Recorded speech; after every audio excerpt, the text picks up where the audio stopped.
আল্লাহ রাসূল সাল্লাল্লাহু আলাইহি ওয়াসাল্লাম একদিন ফাতেমাকে ডাক দিয়ে বলতেছে, ফাতেমা তুমি তো জান্নাতের সর্দারিনী হবা, জান্নাতে যত মহিলা মানুষ থাকবে সমস্ত মহিলাদের তুমি জান্নাতের সর্দারিনী হবা।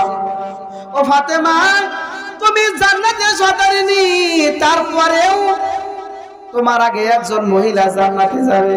সুবহানাল্লাহ বলেন। ভালো করে কথাগুলো শুনেন, আমার দিকে তাকান। ও ফাতেমা তুমি জান্নাতি মহিলাদের সর্দারিনী হওয়ার পরেও তুমি আগে জান্নাতে যেতে পারবা না। একজন কাঠুরিয়া গরিব মানুষ, তার স্ত্রী তোমার আগে যাবে জান্নাতে। এবার ফাতেমা রাদিয়াল্লাহু তাআলা আনহা ডাক দিয়ে বলেন, আব্বা জান, জান্নাতে যাবার সবারই আগ্রহ থাকে, জান্নাতে যাওয়ার ইচ্ছা থাকে, থাকবেই, কিন্তু আব্বা জান আমি ফাতেমা তো জহরা, আপনি ঘোষণা করেছেন আমি নাকি জান্নাতের রমণীদের সর্দারিনী হব, কিন্তু আমার এমন নসিব কেন আমি আগে জান্নাতে যেতে পারবো না? আমার আগে যেই মহিলা জান্নাতে যাবে আপনি বললেন, আব্বাজান আপনি অনুমতি দেন, তার ঠিকানা আমাকে বলে দেন, আমি ওই মেয়েটার সাথে একটু সাক্ষাৎ করতে চাই। আল্লাহর বান্দি কি আমল করে, কি কারণে আমার আগে জান্নাতে যাবে আর আমি পরে জান্নাতে যাব, আমি জানতে চাই। আল্লাহ রাসূল বলেন, ফাতেমা সময় হলে আমি তোমাকে ঠিকানা দিয়ে দেব, তুমি সাক্ষাৎ করবা, এখন তুমি বাড়িতে চলে যাও। হযরতে ফাতেমা রাদিয়াল্লাহু তাআলা আনহা বাসায় চলে গেলেন। বাসায় যাওয়ার পর অসুস্থ হয়ে গেল। 3 দিন যাবত ঘরের মধ্যে কোনো খানা নাই। হাসান হোসাইন রাদিয়াল্লাহু তাআলা আনহুমা কান্না করে খানার জন্য। হযরত আলী রাদিয়াল্লাহু তাআলা আনহু কোনো কাজ কর্ম পাইতেছে না। ফাতেমা ডাক দিয়ে বলে, প্রাণের স্বামী আমার, আমাদের ঘরে 3 দিন যাবত কোনো খানা নাই, খানার কোনো জোগাড় করতে পারতেছি না, আপনি তো কোনো ব্যবস্থা করতে পারতেছেন না। এই যে নেন একটা কাপড়, আমার আব্বা বিবাহের সময় এই কাপড়টা আমাকে হাদিয়া দিয়েছিল, কাপড়টা খুব বরকতময় কাপড়, কাপড়টা আমি সহজে বিক্রি করতে চাচ্ছি না, আমার ইচ্ছাও নাই, অনেক বরকতময় কাপড়, কিন্তু আমার স্বামী আমাদের সংসারে যেহেতু খাবারের অভাব, হাসান হোসাইন কান্না করে, এই কাপড়টা আমি আপনাকে দিয়ে দিলাম, অত্যন্ত পুরাতন হয়ে গেছে, বাজারে নিয়ে বিক্রি করেন, বিক্রি করার পর যে কয়টা টাকা হয় এই টাকা দিয়ে আমাদের জন্য খানার ব্যবস্থা করেন। এবার হযরত আলী রাদিয়াল্লাহু তাআলা আনহু ফাতেমার কথা মতো কাপড়টা নিয়ে বাজারে চলে গেলেন, কিন্তু কোনো ক্রেতা নাই, কারণ কাপড়টা অত্যন্ত পুরান। পুরান কাপড় কি কেউ নিতে চায় ভাই? চায় না। অনেকক্ষণ দাঁড়ায় আছে, কেউ যখন কেনে না, হযরত আলী রাদিয়াল্লাহু তাআলা আনহু আল্লাহর কাছে হাত তুলে বলে, আল্লাহ রব্বুল আলামিন, আমার ঘরে 3 দিন যাবত কোনো খানা নাই। হাসান হোসাইন কান্না করে, মা ফাতেমা রাদিয়াল্লাহু আনহার কাপড় আমাকে দিয়েছে বিক্রি করার জন্য, কিন্তু কোনো ক্রেতা পাই না রে মালিক, তুমি একটা ক্রেতার ব্যবস্থা করে যাও। দোয়া করা শেষ, হঠাৎ করে তাকায়া দেখে সামনে একজন মানুষ দাঁড়ায়া, একজন ক্রেতা দাঁড়ায়া বলতেছে, ভাই আলী তুমি কি তোমার কাপড়টা বিক্রি করবা নাকি? হযরত আলী বলতেছে, হ্যাঁ আমি কাপড়টা বিক্রি করব। এবার আগন্তুক ক্রেতা বলতেছেন, ভাই আলী তুমি তোমার কাপড়টা কত দামে বিক্রি করবা বলো। হযরত আলী মনে মনে ভাবতেছে, যেহেতু কাপড়টা অত্যন্ত পুরানো, খুব দাম হইলে সর্বোচ্চ 1 দিরহাম দাম হবে, আমি আর কি দাম চাবো, ক্রেতা আমাকে যা দেয় তাই বিক্রি করব। উনি মনে মনে চিন্তা করতেছেন, চিন্তা করার পরে বলতেছে, ভাই আগন্তুক আপনার যা মর্জি হয় তাই আপনি আমাকে প্রদান করুন, আমি কোনো দাম চাইব না। এবার আগন্তুক বলতেছে, আলী আমি তোমার এই কাপড়টা 6 দিরহাম দিয়ে কিনতে চাই। জোরে বলেন কয় দিরহাম? 6 দিরহাম দিয়া কিনতে চাই, তুমি কি আমাকে 6 দিরহামে কাপড়টা দিবা? এবার হযরত আলী বলতেছে, ভাই আপনি 6 দিরহাম আমাকে দিন আর কাপড়টা আপনি নিয়ে যান। বিক্রি করে দিলাম। বিক্রি করে 6টা টাকা 6 দিরহাম হাতে নিয়ে যখন হযরত আলী খাবার ক্রয় করার জন্য খাবারের দোকানের দিকে যাচ্ছে, ইতিমধ্যে আসমানে ফেরেশতারা, 2 দল ফেরেশতারা আলোচনা করতেছে। এক গ্রুপ বলতেছে হযরত আলী অর্থাৎ নবীর সাহাবীরা খুব দানশীল, কিন্তু অভাবের সময় দুঃখের সময় তারা দান করে না। আর এক গ্রুপ বলতেছে না দান করে, তারা সুখে দুঃখেও দান করে। আর এক গ্রুপ বলতেছে দুঃখের সময় দান করে না, সুখের সময় দান করে। ফেরেশতার 2 গ্রুপ ঝগড়ার মতো লাগছে আর কি। যখন এরকম বলতেছে, আল্লাহ ডাক দিয়ে বলে, ফেরেশতারা, ও ফেরেশতারা, তোমরা কেন ঝগড়া করতেছো? তোমরা সরাসরি জমিনে চলে যাও, আলীর কাছে গিয়ে তোমরা পরীক্ষা করো, তোমরা সওয়াল করো, দেখো দান করে কিনা। এবার একজন ফেরেশতা মানুষের রূপ ধরে আলীর সামনে এসে, ভিক্ষুকের রূপ ধরে আলীর কাছে এসে বলতেছে, ভাই আলী, আমি কয়েকদিন যাবত ক্ষুধার্ত, আমি অনেক দুর্বল হয়ে গেছি, আমি চলতে ফিরতে ভালো করে পারি না। ও ভাই আলী, যদি তোমার কাছে কোনো টাকা পয়সা থাকে, দিরহাম থাকে, টাকাগুলো তুমি আমাকে দান করে দাও, আমি টাকাগুলো দিয়ে খানা ক্রয় করে খাবো, আমি শরীরের শক্তি ফিরে পাবো। এবার আলী মনে মনে আল্লাহকে বলতেছে, আল্লাহ,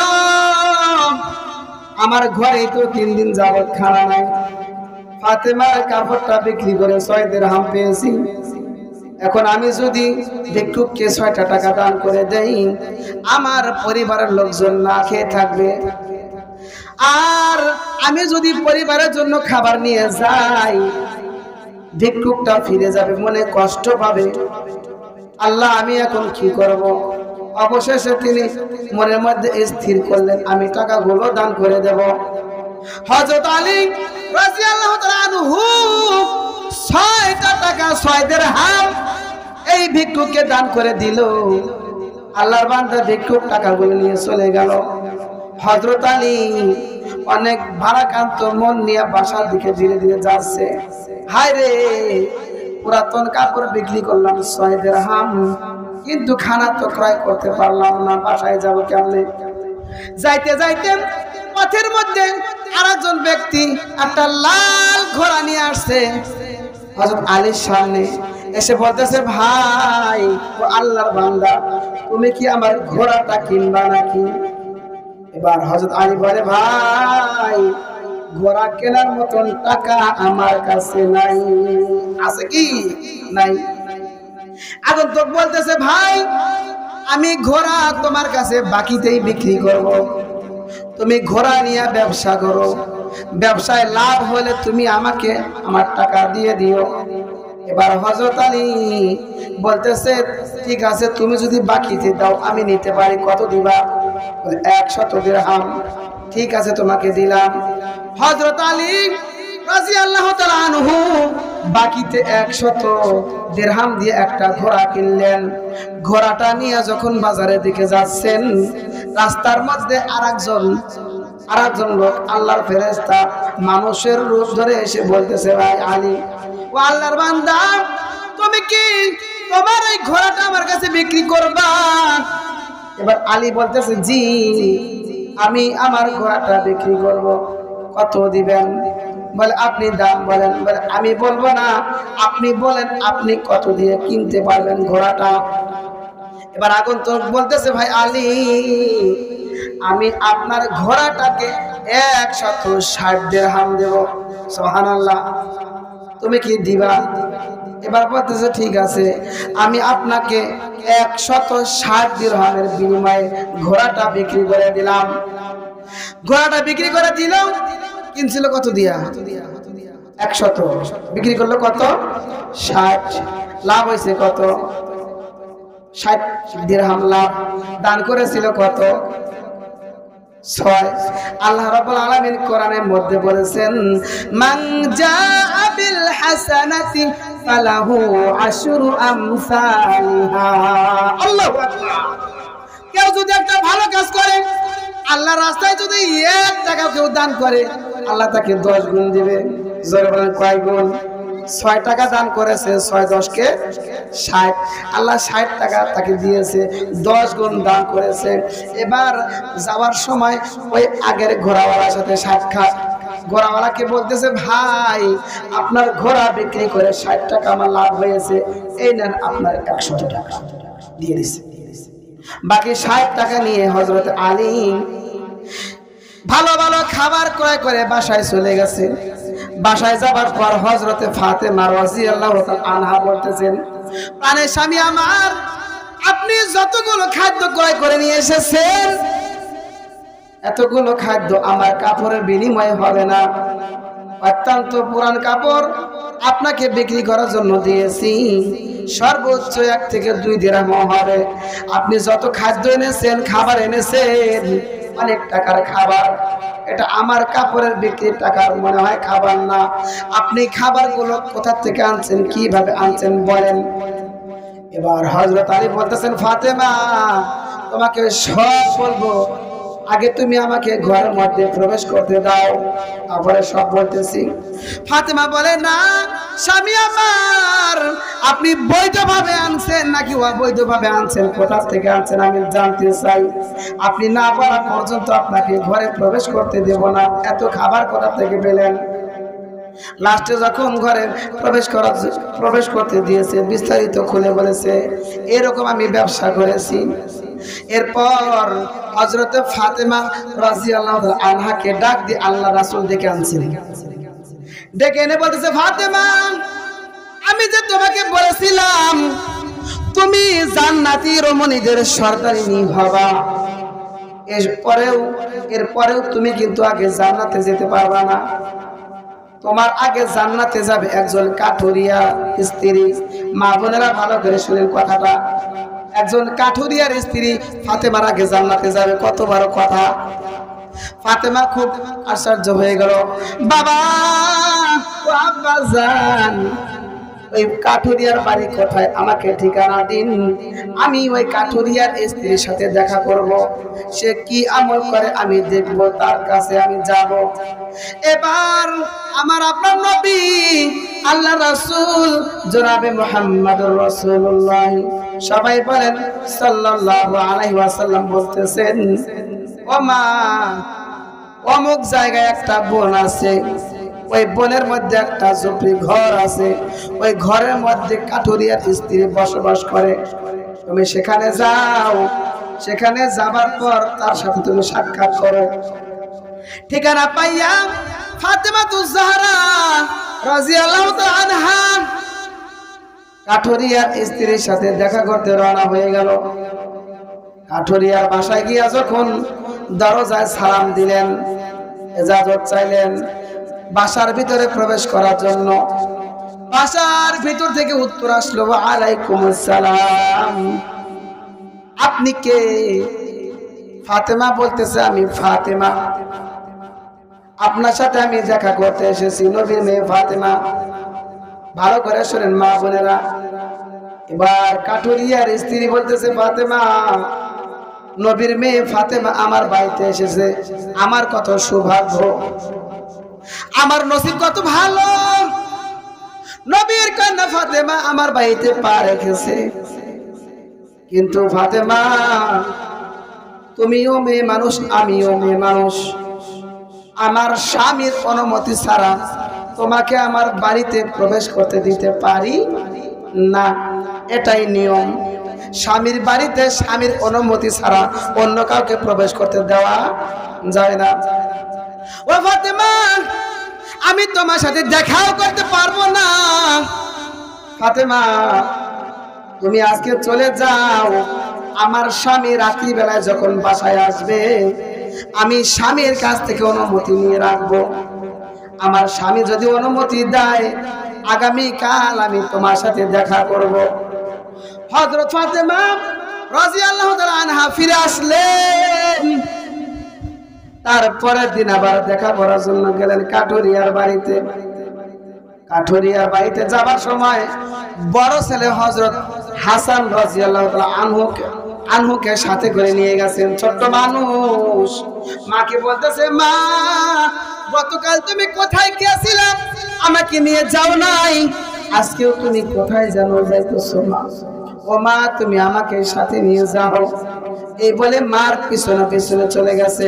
কাঠুরিয়ার ঘরের কাছে গিয়ে সালাম দিয়েছে, ভিতরে প্রবেশ করার অনুমতি চেয়েছে। এবার ভিতর থেকে আওয়াজ আসতেছে, ফাতেমা আমার স্বামীর কাছে অনুমতি নিয়েছি তোমার সাথে দেখা করার জন্য। সুবহানাল্লাহ বলেন। কিন্তু ফাতেমা আমার স্বামী শুধু তোমার সাথে দেখা করার অনুমতি দিয়েছে, একটা বাচ্চাও আছে, এই বাচ্চার সাথে দেখা করার অনুমতি আমার স্বামী দেয় নাই। সুতরাং আজকেও আমি তোমার সাথে দেখা করতে পারবো না, তুমি চলে যাও, আগামীকাল তুমি আসবা, আমার স্বামীর কাছে আমি অনুমতি নিব তুমি এবং তোমার সন্তানের সাথে দেখা করার জন্য। হযরত ফাতেমা সেদিনও বাড়িতে চলে আসলেন। বাড়িতে আসার পর কাঠুরিয়ার স্ত্রী ওই দিন রাত্রিতে অনুমতি নিয়েছে। ফাতেমা রাদিয়াল্লাহু তাআলা আনহা তারপরের দিন গিয়েছেন। যাবার পর তারপরের দিন দুই সন্তানকে সাথে নিয়ে গেছে, হযরত হাসান হযরত হোসেন রাদিয়াল্লাহু তাআলা আনহুমা, দুজনকেই সাথে নিয়ে গেছেন। সাথে নিয়ে যাবার পর ঘরের কাছে গিয়ে যখন সালাম দিছে, ঘরের ভিতর থেকে সালামের উত্তর দিছে। এবার বলতেছে, ফাতেমা গত রাত্রিতে আমার স্বামীর কাছ থেকে অনুমতি নিয়েছি, তোমার সাথে দেখা করব, তোমার সন্তানের সাথে দেখা করব, আমার স্বামী অনুমতি দিয়েছে। কিন্তু রে ফাতেমা আজকে দেখতেছি তোমার সাথে দুইটা সন্তান, তোমার বড় সন্তানের সাথে আর তোমার সাথে দেখা করার অনুমতি আছে, কিন্তু তোমার ছোট ছেলের সাথে দেখা করার অনুমতি নাই। তুমি আজকেও চলে যাও, আমি আজকেও তোমার সাথে সাক্ষাৎ করতে পারবো না। আমার স্বামী আজকে বাসায় আসবে, আসার পর আমার স্বামীর কাছ থেকে আমি অনুমতি নিব। আমার স্বামী যদি অনুমতি দেয় তারপরে আমি তোমার দুই সন্তান সহ তোমার সাথে সাক্ষাৎ করব। সুবহানাল্লাহ বলেন। হযরত ফাতেমা রাদিয়াল্লাহু তাআলা আনহা চলে আসলেন সেখান থেকে। তারপরের দিন ফাতেমা রাদিয়াল্লাহু তাআলা আনহা দুইটা সন্তানকে সাথে করে নিয়ে আবারও সেই কাঠুরিয়া বাড়িতে চলে গেছে সাক্ষাৎ করার জন্য। দরজার কাছে গিয়ে বলতেছে, আসসালামু আলাইকুম ইয়া আহলাল বাইত। ভিতর থেকে আওয়াজ আসতেছে, ওয়া আলাইকুম আসসালাম। আজকে আমি আমার স্বামীর কাছ থেকে পারমিশন নিয়েছি, আপনার দুই সন্তান এবং আপনি সহ আমার ঘরের মধ্যে প্রবেশ করুন। আল্লাহু আকবার। ঘরের মধ্যে যখন গেছে ফাতেমা, দেখেন এই মেয়েটা ফাতেমার আগে কেন জান্নাতে যাবে? মা বোনেরা ভালো করে শোনেন। ঘরের মধ্যে যখন গেছে, যাবার পর দেখে কি, ফাতেমা দেখতেছে যে আল্লাহর বান্দি কাঠুরিয়ার স্ত্রী কিছু পানি, একটা লাঠি আর একটা রশি নিয়ে বসে আছে, অপেক্ষা করতেছে। এবার ফাতেমা ডাক দিয়ে বলে, ও আল্লাহর বান্দি, আমি তোমার সামনে এগুলো কি দেখতেছি? তোমার সামনে পানি কেন, লাঠি কেন, আর দড়ি কেন? এবার কাঠুরিয়ার স্ত্রী ডাক দিয়ে বলে, ফাতেমা, আমার স্বামী সারাদিন জঙ্গলে কাজ করে, পাহাড়ের মধ্যে কাঠ কাটে, অনেক পরিশ্রম করে। সন্ধ্যাবেলায় যখন আমার স্বামী বাসায় আসবে, আমার স্বামীর পানির প্রয়োজন হতে পারে, ওযু করার জন্য পানির প্রয়োজন হতে পারে, গোসলের জন্য পানির প্রয়োজন হতে পারে, খাবারের জন্য পানির প্রয়োজন হতে পারে। আমার স্বামী আসবে, তারপরে আমি পানি আনবো, আমার স্বামীর কষ্ট হবে। এজন্য আগে থেকেই আমি পানিটা নিয়ে বসে আছি, যাতে করে আমার স্বামী বাড়িতে আসার সাথে সাথে তাকে পানি দিতে পারি। সুবহানাল্লাহ বলেন। আমার আপনার স্ত্রী এরকম করে তো নাকি বলেন? হ্যাঁ, খুব করে নাকি? আল্লাহর বান্দি আছে বহু, সবাই সমান না। মা, এই যে আমরা বিভিন্ন জায়গায় মাহফিল করি সারা বাংলাদেশে, রাত্রিতে থাকি না, অধিকাংশ সময় চলে আসি। আসার পরে দেখি বিবি ওইরকম ঘরে মানে দরজা লাগাই দিয়ে নাক ডেকে ঘুমাইতেছে, কিন্তু মার ঘরে এখনো বাতি দেখা যায়, পেট পেট করে বাতি জ্বলতেছে। আওয়াজ পাওয়ার সাথে সাথে বলে, বাবা আলামিন আইছো? জি মা। আর ওইটাকে ডাকতে ডাকতে ঘুমই ভাঙে না। কথা বলে ঠিক কিনা? যাই হোক, ওইদিকে যাবো না। বলতেছেন আমার স্বামী যেন পানি চাইতে দেরি হয়, আমার পানি দিতে যেন দেরি না হয়, এই জন্য আমি আগেই পানি নিয়ে বসে আছি। এবার ফাতেমা বলতেছে, মা বোনেরা ভালো করে শোনেন। এবার ফাতেমা বলতেছে, ও বোন, হে আল্লাহর বান্দি, পানি তোমার স্বামীর ওজুর জন্য রেখেছো অথবা খাবারের জন্য রেখেছো বুঝলাম, কিন্তু তোমার সামনে একটা লাঠি আর একটা রশি নিয়ে কেন বসে আছো কিছুই তো বুঝলাম না।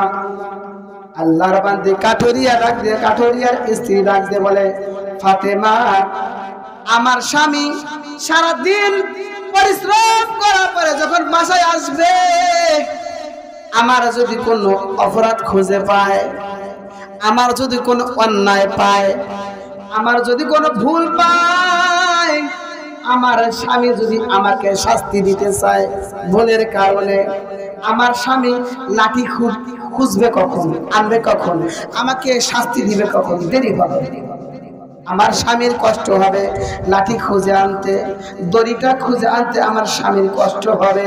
তাই আমি লাঠি আর রশি নিয়ে বসে আছি।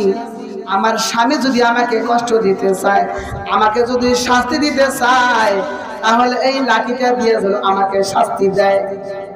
আর দড়ি দিয়ে সে যদি মনে চায় আমাকে হাত পা বেঁধে শাস্তি দিবে, দড়ি যেন তালাশ না করা লাগে। আমার স্বামী দড়ি তালাশ করলে তার কষ্ট হবে, আমার স্বামী লাঠি তালাশ করলে তার কষ্ট হবে। এই জন্য আগে আমি এগুলো নিয়ে বসে আছি। আমার স্বামী চাইলে আমাকে শাস্তি দিবে, এই জন্য আমি এগুলো নিয়ে বসে আছি। আমাদের স্ত্রী এরকম করবে, যদি একটা থাপ্পড় দেওয়া যায় ও আরো 5টা দিবে চায়। কথা বলে না? হ্যাঁ, তোর ভাত খাবো না, কত কিছু কয়। এখনকার গুলো স্ত্রী না স্ত্রী, কথা বলে না। আসসালামু আলাইকুম। নারায়ে তাকবীর, নারায়ে তাকবীর। প্রধান বক্তার আগমন, প্রধান বক্তার আগমন।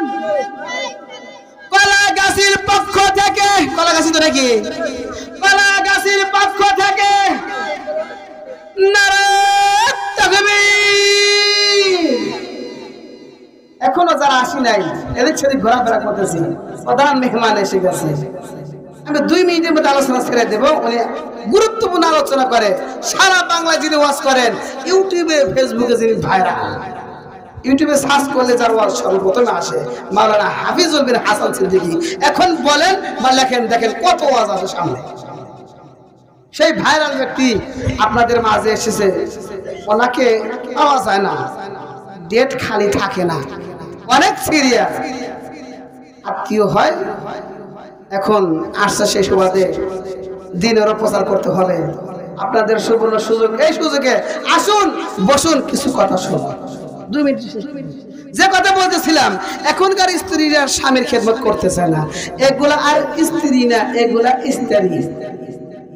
স্ত্রীও গরম, স্ত্রীও গরম। স্ত্রীর ডলায় জামা সোজা হয়, আর স্ত্রীর গরমে জামা সোজা হয়, আর স্ত্রীর গরমে জামাই সোজা হয়। কথা বলে ঠিক না বেটি? যেই বউকে একবার ধমক দিলে 3 দিন কান্না করে, ওইটা হইলো বউ। আর যেই বউকে একবার ধমক দিলে আর 3টা থাপ্পড় দিবে যারা হাতে নাই, ওইটা বউ না, ওইটা হলো দারোগা। কথা বলে ঠিক কিনা? আপনার ভিতরে 4টা গুণ যদি থাকে, আমি সংক্ষেপে বলতেছি, মা বোনেরা, চারটা গুণ যদি থাকে আপনি জান্নাতের যে কোনো দরজা দিয়ে জান্নাতে যাবেন। এক নম্বর বললাম 5 ওয়াক্ত নামাজ, 2 নম্বরে রমজান মাসের রোজা, 3 নম্বরে লজ্জাস্থানে হেফাজত, 4 নম্বরে স্বামীর বাধ্যগত হয়ে চলা, স্বামীর বাড়ি স্বামীর মাল পাহারা দেওয়া, স্বামী যেইভাবে খুশি থাকে যেভাবে চলতে বলে শরীয়ত সম্মতভাবে সেইভাবেই চলা, স্বামীকে কষ্ট না দেওয়া। মা বোনেরা মনে মনে বলতেছে যে ওর 3টা সব পারবো, কিন্তু 4 নাম্বার যেটা এই কষ্ট, নাকি বলেন? আল্লাহ পাক রব্বুল আলামিন আমাদের মা বোনদেরকে সকলকে হাদিসের উপরে আমল করার তৌফিক দান করুন, জান্নাতের অধিবাসী হওয়ার তৌফিক দান করুন। সবাই বলুন আমিন। ওয়া আখিরি দাওয়ানা আলহামদুলিল্লাহি রাব্বিল আলামিন। আসসালামু আলাইকুম ওয়া রাহমাতুল্লাহি ওয়া বারাকাতুহু।